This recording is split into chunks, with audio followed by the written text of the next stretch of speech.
This is rest day in Everest Base Camp. Scotty and I are back down here after our tour of Camp 3 and 9 days in the Western Coombe. We spent the morning having a shower and a shave, not together, but on our own, and thought we'd stroll down to the mall, grab a cappuccino here in Base Camp, and boom, what do we see? An art installation. Let's go check it out. Well, this 11-foot tent is part of the Glacier Research Imaging Project led by David Brashears. Dave has actually been hanging out with us a lot, and, well, the truth be told is that when Scotty and I have been up the mountain to Camp 3, acclimatizing and working hard, David's been in our base camp drinking our beer.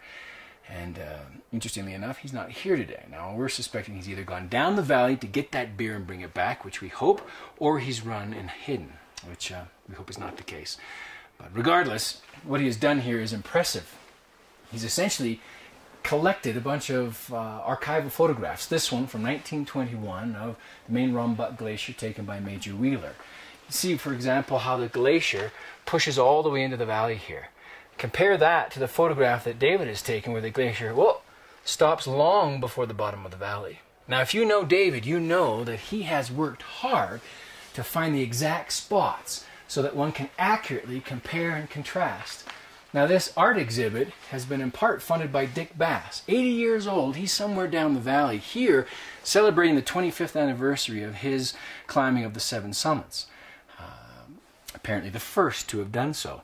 If you know Dick, he's a great guy. I've met him before, but if you ask Pat Morrow, he might have something to say about who was the first to climb the 7 summits, but it's a different story. Take a look at this photograph.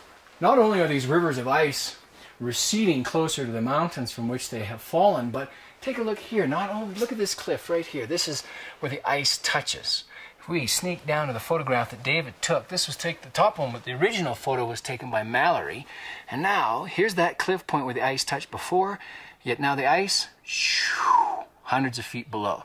So not only are the rivers slowly retreating back, in this case to Everest North Face, but in the whole valley, they're disappearing.